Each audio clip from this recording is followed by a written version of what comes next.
జాతీయ ప్రాజెక్ట్ అయిన పోలవరాన్ని కేంద్రానికే విడిచిపెట్టి ఉంటే ఈ పాటికి పూర్తయ్యేది. గతంలో టీడీపీ ప్రభుత్వం పోలవరం విషయంలో ఇష్టరీతిన పనులు చేసింది.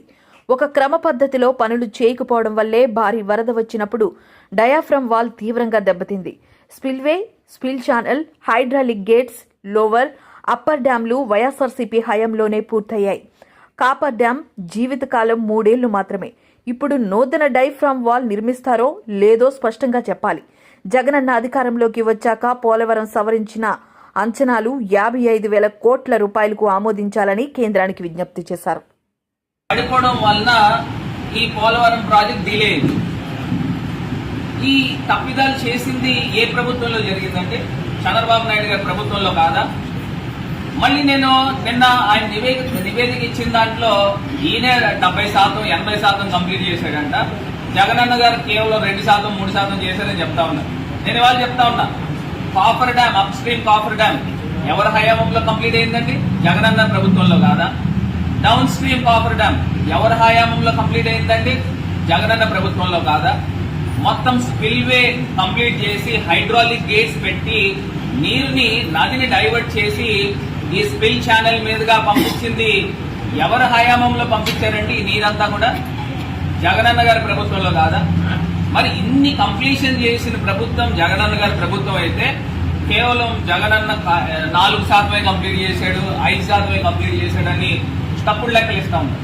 ఇవన్నీ పక్కన పెడితే ముందర పోలవరం ప్రాజెక్టు ఇంత అనర్థానికి దారి తీసిన భారతులు ఎవరు అని అడుగుతా ఉన్నారు. చంద్రబాబు నాయుడు గారు కాదా అని అడుగుతా ఉన్నారు. మరి ఇన్ని అబద్దాలు చెప్తూ ఇవాళ ప్రజల్ని మోసం చేసే కార్యక్రమం చేస్తాం.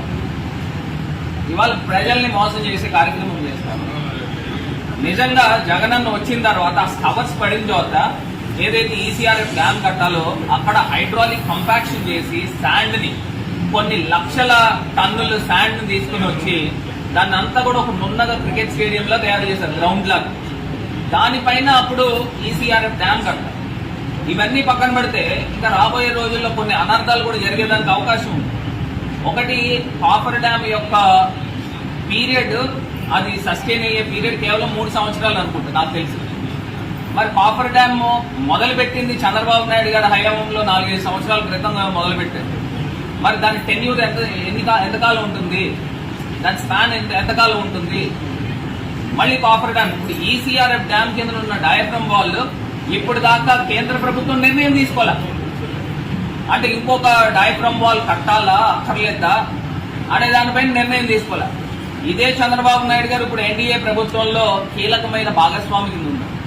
మరి భాగస్వామి కింద ఉన్నప్పుడు సెంట్రల్ గవర్నమెంట్ ని డిమాండ్ చేయాలి కదండి. డిమాండ్ చేసుకోకుండా 4 సీజన్లు పడుతుంది అంటే 4 సంవత్సరాల్లో కానీ నేను ఏం చెప్పలేను అనే మాట ఎట్లా మాట్లాడతారు?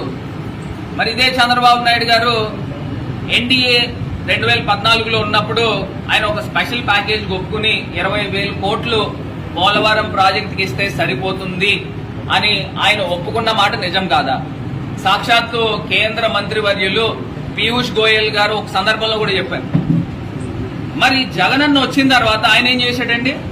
జగనన్న వచ్చిన తర్వాత ఆయన కేంద్ర ప్రభుత్వంతో మాట్లాడి, ప్రధానమంత్రి గారితో మాట్లాడి రివైజ్డ్ కాస్ట్ ఎస్టిమేషన్ 2019-20కి గాను 55,000 కోట్లు అవుతుంది, దాన్ని ఆమోదించండి అని కేంద్ర ప్రభుత్వం దృష్టికి తీసుకెళ్లిన తర్వాత జలశక్తి మినిస్టర్ ఆమోదించింది 47,800 కోట్లు ఎంతో, దాన్ని ఆమోదించారు. పీపీఏ ధృవీకరించింది. మరి ఇవన్నీ కూడా ఎవరి ప్రభుత్వంలో జరిగినాయి? జగనన్న ప్రభుత్వంలో కాదా? ఇవాళ చంద్రబాబు నాయుడు గారు అబద్దాలు మాట్లాడుతూ ఇవాళ ప్రజలను మభ్యపెట్టే కార్యక్రమం చేస్తా ఉన్నారు. ఇది ప్రధానమైన అంశం.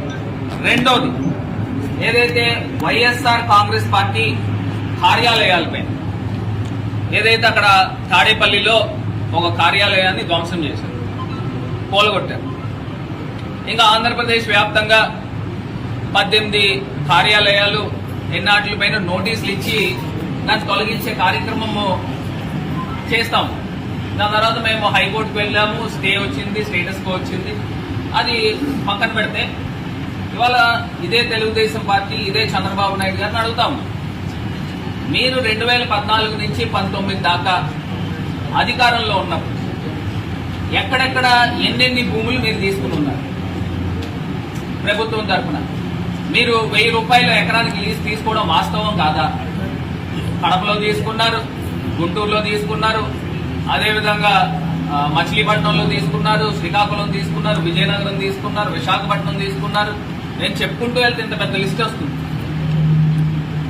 మరి ఇన్ని చోట్ల మీరు 1000 రూపాయలకి నామమాత్రం లీజులు తీసుకున్నప్పుడు మేము అధికారంలో ఉన్నప్పుడు ఎప్పుడైనా వాటికి జోలికి పోయినామా? ఎప్పుడైనా వాటిని కూలగొట్టే కార్యక్రమం చేశామా? మీరు ఒక జీవో రూపేణ తీసుకుని వచ్చారు, కేబినెట్ నిర్ణయం తీసుకున్నారు, జీవో రూపేణ తీసుకుని వచ్చారు, అది లీజు రాయించుకున్నారు. ఇదే సిస్టమ్ వైఎస్ఆర్ కాంగ్రెస్ పార్టీ మరి ప్రభుత్వం ఉన్నప్పుడు కూడా ఇదే సిస్టమ్ జీవో రూపేణ అథెంటిక్ గానే చేసామే. మరి దీనిపైన ఎందుకు మీరు ఈ రకమైన కార్యక్రమాలు చేస్తాం? మీ సొంత డబ్బుతో ఏమైనా కార్యాలయాలు నిర్మాణం చేసుకున్నామా? లేదా ప్రభుత్వ డబ్బుతో ఏమైనా కార్యాలయాలు నిర్మాణం చేసుకున్నామా? లేదు కదా. ఇది ఒక్కసారి ప్రజలు గమనించగలరు. నేను కావాలంటే ఈ లిస్ట్ కూడా నేను చదువుతాను. ఇదే చంద్రబాబు నాయుడు గారు ఎక్కడెక్కడ వాళ్ళ పార్టీ కార్యాలయాలు తీసుకుని ఉన్నారో ఆ లిస్ట్ కూడా నేను కావాలంటే చదువుతాను. ఇది కాకుండా మరి హైదరాబాద్ దగ్గరికి వచ్చేసరికి మరి ఏదైతే తెలుగుదేశం పార్టీ కార్యాలయానికి బంజారా హిల్స్ లో కేబీఆర్ పార్క్ ఎదురుగుండం, మరి హైదరాబాద్ లో మనకి నూకలు లేవు, పార్టీ ఎలాగా ఆల్మోస్ట్ తీసేశారు. అది ఎక్కడ వేరే వాళ్ళ చేతుల్లోకి వెళ్ళిపోతుందని ఆ పార్టీ కార్యాలయాన్ని లీజు తీసుకున్న దాన్ని ఎన్టీఆర్ ట్రస్ట్ కి మార్చడం వాస్తవం కాదా అని అడుగుతా ఉన్నాం. మరి ఇలా ఇన్ని కార్యక్రమాలు చేసి ఇవాళ లీజులు ఎక్కడెక్కడ తీసుకున్నారు,